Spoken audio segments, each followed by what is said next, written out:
fiscvestibular.com.br oferece gratuitamente para você a resolução comentada das questões de física do vestibular da Unicamp, ano 2016, primeira fase. São 10 questões, eu dividi em duas partes. A primeira parte tem 5 questões, que é essa daqui. No final, se você achar que foi útil, inscreva-se. O fiscvestibular.com.br agradece. A Unicamp é uma autarquia autônoma em política educacional, mas subordinada ao governo estadual, no qual se refere a subsídios para sua operação. Assim, os recursos financeiros são obtidos principalmente do governo do estado de São Paulo e de instituições nacionais e internacionais de fomento. A cidade universitária Severino Vaz se localiza no distrito de Barão Geraldo, região noroeste de Campinas. Fica a 12 km do centro da cidade. A Unicamp não se limita aos campos de Barão Geraldo, onde estão 19 de seus institutos e faculdades. O completo se estende pela cidade de Piracicaba, sede da Faculdade de Odontologia de Piracicaba, FOP, por Limeira, onde funciona a Faculdade de Ciências Aplicadas, FCA, a Faculdade de Tecnologia, FT, e o Colégio Técnico de Limeira, COTIL, e por Paulinha, onde fica o Centro Pluridisciplinar de Pesquisas Químicas, Biológicas e Agrícolas, CPQEA. Em Campinas está ainda na região central o Colégio Técnico de Campinas, Cotuca. Em 2011, o QS World University classificou a Unicamp como a 235 melhor universidade do mundo e a terceira melhor da América Latina. De acordo com a classificação acadêmica das universidades mundiais, CARWU, sigla em inglês de ZOTI, a Unicamp já está classificada entre as posições como 20 e 300 entre as 500 universidades analisadas no mundo. Em novembro do mesmo ano, a Unicamp foi considerada a melhor universidade do país, segundo o Índice Geral de Cursos IGC do Ministério da Educação. A principal forma de ingresso na Unicamp é o vestibular nacional da Unicamp. Ele avalia a aptidão e o potencial dos candidatos que pretendem ingressar em seus diversos cursos. A seleção é feita pela Comissão Permanente para os Vestibulares, CONVES, através de provas discursivas e, atenção aqui, meu amigo, com valorização da redação. Primeira questão da Unicamp, ano 2016. Drones são veículos voadores não tripulados, controlados remotamente e guiados por GPS. Uma de suas potenciais aplicações é reduzir o tempo de prestação de primeiros socorros, levando pequenos equipamentos e instruções ao local de socorro, para que qualquer pessoa administre os primeiros cuidados até a chegada de uma ambulância. Considere um caso em que o drone ambulância se deslocou 9 km em 5 minutos. Nesse caso, o módulo da velocidade média é aproximadamente. Aqui estão as alternativas. Essa é uma questão simples de cinemática, aplicação direta da equação do movimento uniforme. O drone ambulância se deslocou ΔS igual a 9 km, passando pelo sistema internacional 9.000 metros, num tempo de 5 minutos, passando também pelo sistema internacional 5 vezes 60, que é 300 segundos. Então, sua velocidade média, ela vale ΔS por ΔT. ΔS, está vendo aqui, ó, tempo 0, tempo 300, então, e o deslocamento ΔS 9.000 metros. Então, ela se deslocou 9.000 metros, ΔS, no intervalo de tempo de 300 segundos. Então, a velocidade média é ΔS por ΔT, 9.000 metros por 300 segundos, que vai dar uma velocidade média de 30 metros por segundo, alternativa correta de bola. Segunda questão, também de cinemática, só que agora é de movimento uniformemente variável, mas é uma simples aplicação da equação de Torricelli. A demanda por trens de alta velocidade tem crescido em todo o mundo. Uma preocupação importante no projeto desses trens é o conforto dos passageiros durante a aceleração. Sendo assim, considere que em uma viagem de trem de alta velocidade, a aceleração experimentada pelos passageiros foi limitada a máximo 0,09 g, onde g é igual a 10 metros por segundo, e é claro que é a aceleração da gravidade. Se o trem acelera a partir do repouso de 0 a 0, com aceleração constante igual a máximo, que é essa daqui, 0,09 g, a distância mínima percorrida pelo trem para atingir uma velocidade de 1080 km por hora corresponde a, e aqui estão as alternativas. Então, veja bem, é claro que se tem aceleração, trata-se de um movimento uniformemente variado, e essa aceleração máxima foi fornecida, está aqui ela, tá? 0,09 g, e o g é 10, então vai ser 0,09 vezes 10, que vai dar 0,9 metros por segundo ao quadrado. E observe que não foi fornecida nenhuma informação sobre o tempo. Sempre que o tempo não aparece, e é um movimento uniformemente variado, a gente joga na equação do Torricelli. Então, a equação de Torricelli, você tem que o V0 é 0, diz que ele partiu do repouso, e a velocidade final está em km por hora, tem que passar para metros por segundo. Você divide por 3,6, vai dar 300 metros por segundo. Jogando na equação de Torricelli, que a velocidade final ao quadrado é igual à velocidade inicial ao quadrado, mais 2 vezes a vezes o deslocamento. V final é 300 ao quadrado, V inicial é 0 ao quadrado, 2 vezes o A é 0,9, vezes o deslocamento que ele está pedindo é ΔS. 300 ao quadrado vai dar 90.000 e essa conta aqui vai dar 1,8 ΔS. Portanto, ΔS vai ser 90.000 por 1,8, ΔS vai dar 5.000 metros, mas como as alternativas estão em quilômetros, então o quilômetro tem 1.000 metros, então ΔS é igual a 50 quilômetros, e a alternativa correta é a questão 3 da Unicamp, ano 2016. Trata-se de física térmica e simples questão, basta você conhecer os 3 processos de propagação de calor. Diz: o isolamento térmico eficiente é um constante desafio a ser superado para que o homem possa viver em condições extremas de temperatura. Para isso, o entendimento completo dos mecanismos de troca de calor é imprescindível. Em cada uma das situações descritas a seguir, você deve reconhecer o processo de troca de calor, reconhecer o processo de troca de calor envolvido. E aqui está 1, 2 e 3, que eu nem vou ler porque eu já repeti lá para vocês lá na resolução. Na ordem, os processos de troca de calor utilizados para preencher as lacunas corretamente são, então, aqui estão os processos. Então, no primeiro que diz assim: as prateleiras de uma geladeira doméstica são grades vazadas para facilitar o fluxo de energia térmica até o congelador no caso, é por convecção. O que é convecção? Está aqui a teoria. Trata-se de transferência de energia térmica de calor pela matéria em movimento. Ar em movimento, no nosso caso, devido à diferença de densidade dessa matéria. Ora, você já sabe que o mais denso, o mais frio, mais pesado desce. E o mais leve, o mais quente, menos denso sobe. Então, essa matéria que está se movimentando só pode ser fluida, né? Líquido, gás ou vapor, no nosso caso é o ar.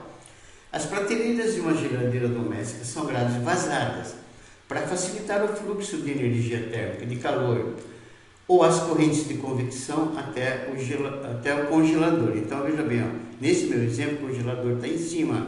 Então, aqui em cima aqui você tem o ar frio, mais denso, mais pesado, deve se espalhar por toda a geladeira, então ele desce. E aqui embaixo você tem o ar quente, né? Mais leve, sobe. Então fica tendo essas correntes de convecção, tá? Ar frio descendo e ar quente subindo, até que todo o congelador fique à mesma temperatura. Então, na situação 1, trata-se da convecção. Situação 2. O único processo de troca de calor que pode ocorrer no vácuo é por radiação. O que é radiação? É o fenômeno pelo qual a energia emitida pelo Sol chega até a Terra através do vácuo. Realiza-se através de ondas eletromagnéticas. Guarde bem, a radiação é através de ondas eletromagnéticas que são compostas por diversas ondas de frequências diferentes. Raios cósmicos, raio-x, raio ultravioleta, luz visível, raios infravermelhos, micro-ondas, etc., que são chamadas de radiações térmicas. Qualquer corpo que possua temperatura superior ao zero absoluto, 0 Kelvin, ou menos 273 Celsius, emite energia radiante, e as que se transformam mais facilmente em calor, quando absorvidas pelo receptor, são os infravermelhos. Olha bem, tá? As infravermelhos são ondas de calor, estão denominadas também de ondas de calor.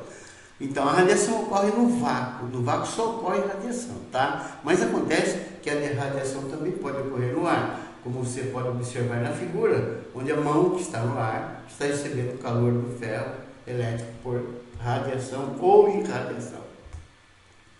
3. Em uma garrafa térmica é mantido o vácuo, a ausência de matéria entre as paredes duplas de vidro para evitar que o calor saia ou entre por, no caso é condução. Na condução, o calor é conduzido de um ponto para outro sem que haja deslocamento das partículas. Então você pega uma barra metálica, você aquece essa extremidade, aí você vai observar que após certo tempo por condução, a outra extremidade também ficou aquecida. Esse fenômeno é explicado microscopicamente. Como? A região próxima da chama tem o movimento vibratório de suas moléculas aumentado, adquirindo assim maior energia cinética, e quanto a maior energia cinética, maior é a quantidade de calor. Que o calor está relacionado com o movimento vibratório das moléculas, ou seja, com a energia cinética das moléculas. Maior energia cinética, maior calor. Menor energia cinética, menor calor. Então, essa energia cinética, esse movimento vibratório das moléculas, é transmitida através de choque às partículas vizinhas, que também aumentam o seu movimento vibratório. E através desse transporte de energia, toda a barra é aquecida. Então, essas moléculas mais quentes transmitem o movimento vibratório para outra seguinte, essa daqui transmite para essa, até que no final todas elas estão vibrando e aumentando a energia cinética, aumentando automaticamente o calor. A condução não pode ocorrer no vácuo, é claro. Por quê? Porque ela precisa do meio material para se propagar, e a gente sabe que no vácuo não existe meio material. Na garrafa térmica, que é o que interessa, é mantido o vácuo entre as paredes de vidro. Para quê? Para evitar trocas de calor por condução e por convecção, que são os dois casos em que precisa de matéria para ocorrer a transmissão. No caso, a alternativa correta é a D de dado. Quarta questão, trata-se apenas da aplicação da fórmula do trabalho de uma força, só que no caso é na vertical.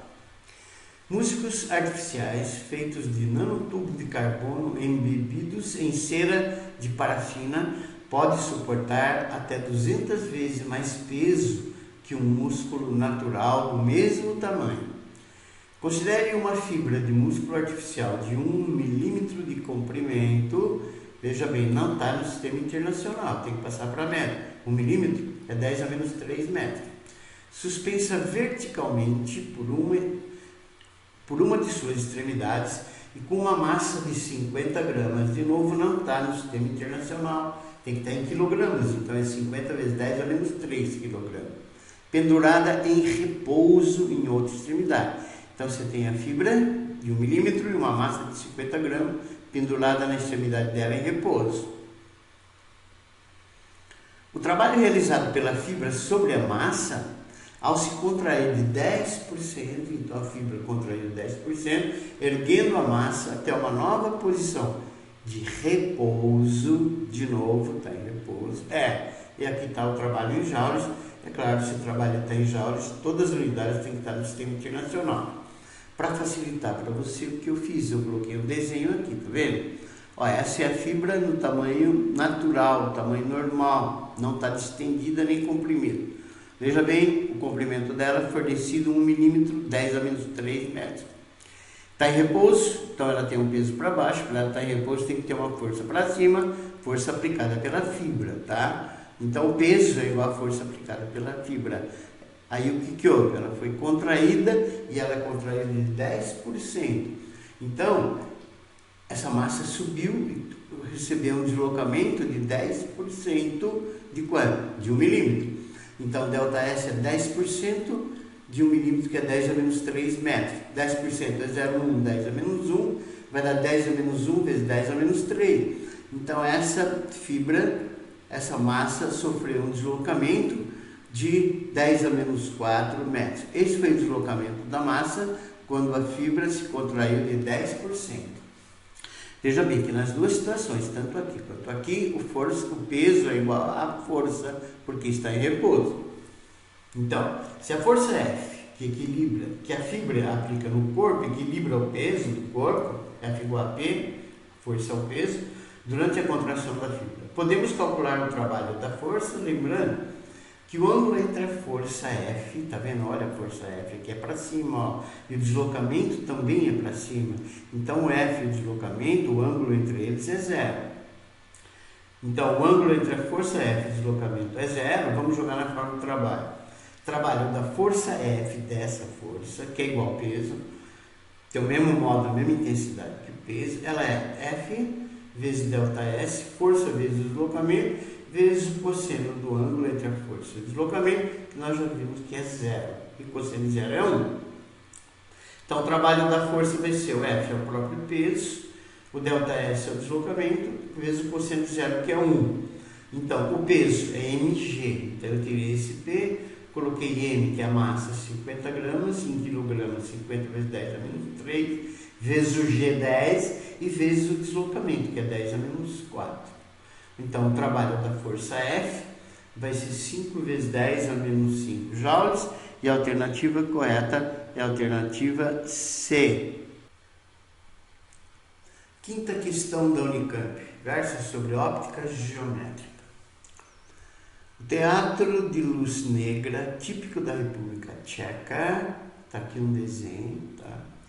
É um tipo de representação cênica caracterizada pelo uso do cenário escuro com uma iluminação estratégica dos objetos exibidos.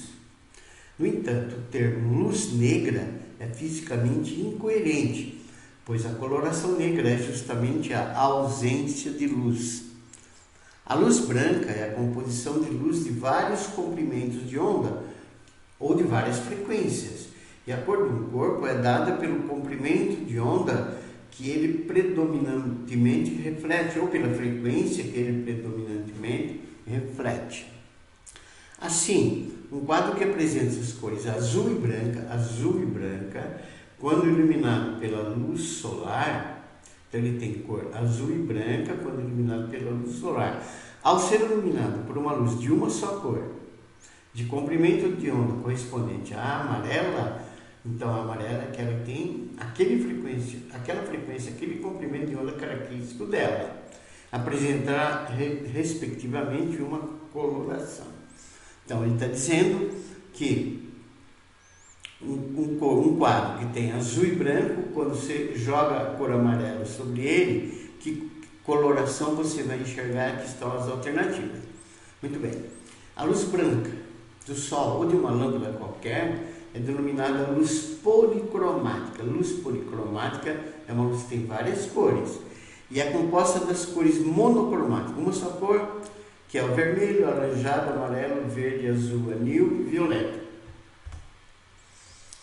A cor apresentada por um corpo a ser iluminado depende do tipo de luz que ele reflete difusamente. Refletir difusamente quer dizer espalhar, tá? Então, a luz bate no corpo e como ele é irregular, a superfície dele é irregular, então ela vai espalhar em todas as direções, sentidos atingidos seus olhos. E um corpo negro absorve todas as cores, isso aqui é a chave.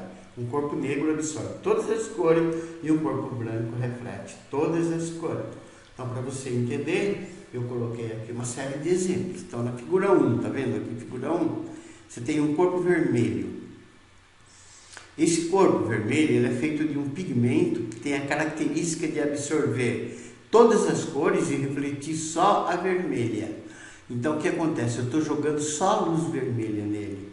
Qual a característica dele? Refletir difusamente só o vermelho. Então, se você joga vermelho num corpo vermelho, a característica dele é refletir o vermelho. Então, você vai enxergar vermelho. Figura 2. A luz branca ela tem 7 cores e ela está incidindo sobre um corpo amarelo. Esse amarelo ele tem a característica de absorver todas as cores e refletir difusamente só o amarelo, tá vendo? Então você jogou luz branca, que tem 7 cores, ele absorve todas, mas a característica dele é mandar de volta só o amarelo. Então você vai enxergar apenas o amarelo. Figura 3, você está jogando luz branca no verde. Luz branca de novo, tem 7 cores. Mas esse corpo ele tem a característica de absorver todas as cores e refletir difusamente só o verde. Então, quando a luz branca incide aqui, ele absorve todas as cores e manda de volta apenas o verde e você vai enxergar só o verde. Na figura 4, você está jogando luz branca num corpo negro. Guarda bem, o negro absorve todas as cores, então você não vai enxergar, nenhuma cor chegará aos seus olhos.